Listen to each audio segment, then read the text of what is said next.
नमस्कार दोस्तों, राधे राधे। अगर आपको मेरा ये वीडियो पसंद आए तो प्लीज़ चैनल को लाइक शेयर सब्सक्राइब ज़रूर करें।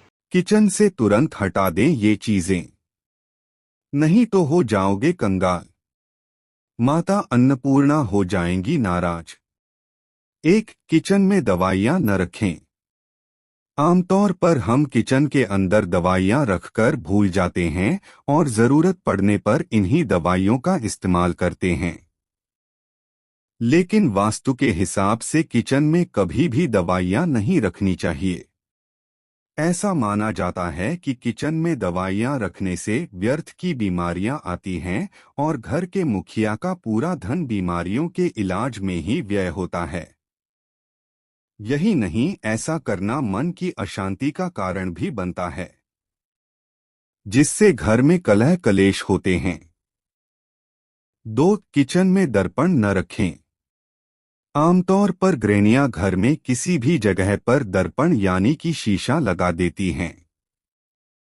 लेकिन घर की रसोई यानी किचन में दर्पण लगाना आपके लिए हानिकारक साबित हो सकता है।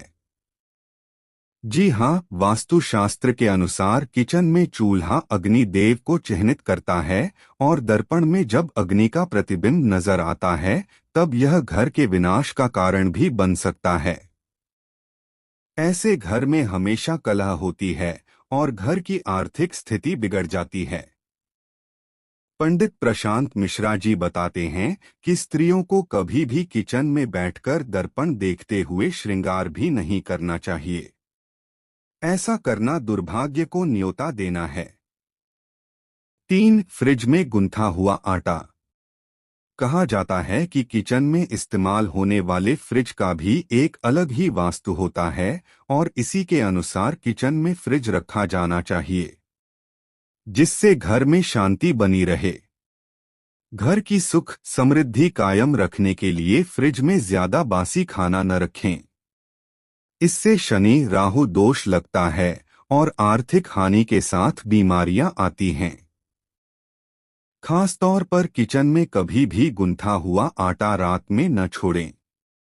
ऐसा माना जाता है कि गुंथे हुए आटे का सीधा संबंध हमारे पूर्वजों से होता है और ऐसा करने से पूर्वज अपनी आत्मा की तृप्ति के लिए घर में विचरण करते हैं। वैसे वैज्ञानिक दृष्टि से भी गुंथा हुआ आटा इस्तेमाल करना सेहत को बिगाड़कर बीमारी का कारण बन सकता है। चार, किचन के भीतर मंदिर न रखें। कई बार लोगों के घर में ज्यादा जगह नहीं होती है, इसलिए वो घर का मंदिर किचन के भीतर ही रख लेते हैं। लेकिन ऐसा करना वास्तु के हिसाब से बिल्कुल भी उचित नहीं है। ऐसा इसलिए क्योंकि किचन में हर तरह का खाना बनता है, जिसमें लहसुन प्याज से लेकर मांसाहार तक शामिल हो सकता है। जब किचन के भीतर मंदिर होता है तब इस खाने का प्रभाव मंदिर में भी पड़ता है, जिसके दुष्प्रभाव से घर के लोगों में बीमारियां आने लगती हैं। कहा जाता है कि मंदिर में हमेशा सात्विक भोजन का ही भोग लगना चाहिए। तामसिक भोजन घर की अशांति का कारण भी बन सकता है। पांच, जूते और चप्पल। वैसे तो ये एक आम बात है कि घर के किचन में कोई भी जूते और चप्पल नहीं रखता है। लेकिन वास्तु के हिसाब से खाना बनाते समय भूलकर भी चप्पलों या जूतों का इस्तेमाल नहीं करना चाहिए। ऐसा करने से धन की हानि होने के साथ सेहत भी खराब हो सकती है। यदि आप घर के भीतर चप्पलें पहनती भी हैं, तब भी किचन में इनका प्रवेश पूरी तरह से वर्जित होना चाहिए।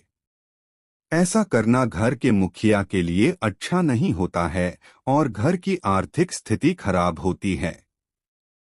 इसके अलावा घर के बाहर जाने वाले जूते या चप्पलों को भी कभी किचन में प्रवेश न कराएं।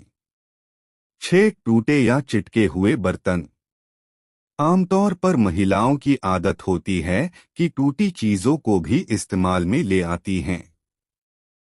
लेकिन घर के किचन में कभी भी टूटे या चिटके बर्तन नहीं रखने चाहिए।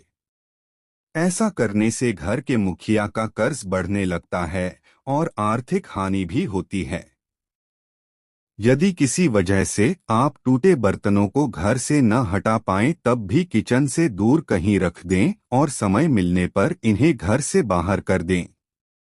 पंडित प्रशांत मिश्रा जी बताते हैं कि ऐसे बर्तनों में भोजन करने से घर के लोगों के बीच रिश्तों में दरार आने लगती है और यदि अतिथि को इसमें भोजन कराया जाए तो उनसे भी मतभेद होते हैं।